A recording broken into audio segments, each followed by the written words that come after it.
अनि यहाँ मेरो साथीभाइ साथी विशेष नेपाल रोडमा सहभागी प्रतियोगीहरूमा मेरो नमस्कार। म चाहिँ विनिता अधिकारी, प्रतियोगी अङ्क 16 पूर्वकै फेमस कोशी प्रदेशलाई प्रतिनिधित्व गर्दैछु।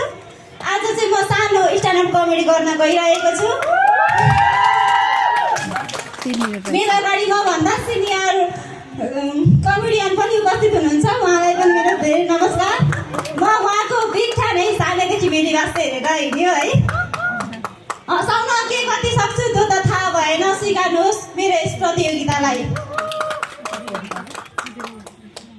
अहिले भर्खरै भएको आन्दोलनमा हेरिकन चाहिँ है, पत्रकारहरूको प्रश्न त्यस्तै हुन्छ अनि मन्त्रीजीहरूको उत्तर पनि त्यस्तै हुन्छ क्या। सोधिरहनु भएको हुन्छ पत्रकारहरूले, आर्जु राणा र कुकुर बिचको कम्पेयर के, तपाईँ र उहाँ बिच चाहिँ के फरक छ त? अनि उत्तर उस्तै छ, उहाँ र म बिच केही फरक छैन, सेम सेम हो। तर होइन, त्यति बर्फदार कुकुरहरूको अगाडि आर्जु राणालाई कम्पेयर गर्ने हो त? अपमान भएन? बाटोमा हिँड्दै गरेको मान्छे त मन्त्री हुन्छ भने, बाटोमा किताब बेचिरहेको मान्छे मन्त्री हुन्छ भने मेरो काकाको त स्टेसनरी छ क्या झन्। उहाँ त स्टेसनरीमा किताब बेच्नुहुन्छ, गाउँभरि उहाँ त प्रधानमन्त्री हुनुपर्छ भनेर हल्ला चलिरहेको छ। ठिक छ। अनि अब खासमा आज त यो मिसेस नेपाल वर्ल्डको कम्पिटिसन हो नि त, थाहा छ? खासै राम्रो देखिएको छैन, किनभने यो विवाहित महिलाहरूको कम्पिटिसन हो है, अनम्यारिडको होइन। अब कम्पिटिसनमा आउनको लागि तयार भएर बसिरहेको थिएँ, बच्चालाई चाहिँ पिसाब लाग्यो अरे क्या। मम्मी मलाई पिसाब आयो भने, हेर्नु न यहाँ मेरो एक साइडमा दागै छ।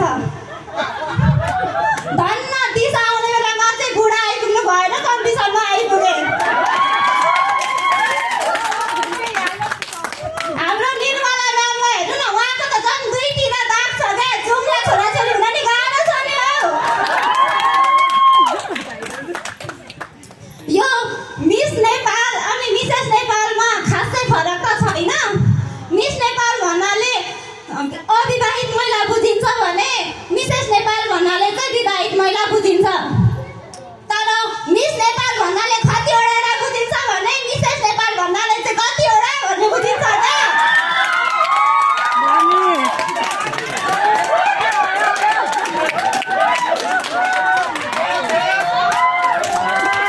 अब मिस नेपाल भन्ने बित्तिकै प्रायःलाई म्यारिड भन्ने याद आउँछ नि त है।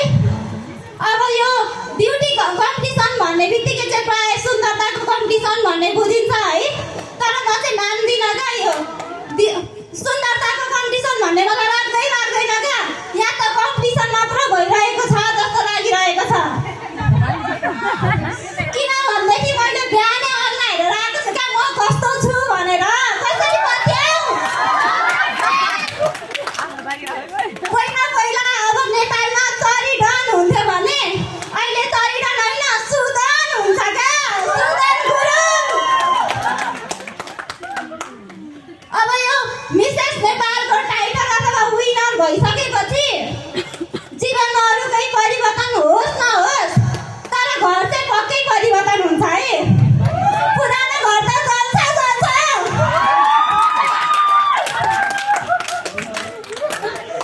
अब बिहान म यहाँ कम्पिटिसनमा आउनको लागि खाना त बनाएर आउनु पर्यो, म्यारिड मान्छे घरको मान्छेलाई त खुवाउनु पर्यो नि त। सागसब्जी के बनाउने भन्ने कुरामा श्रीमानको र मेरो बहस चल्यो क्या। म भन्छु राया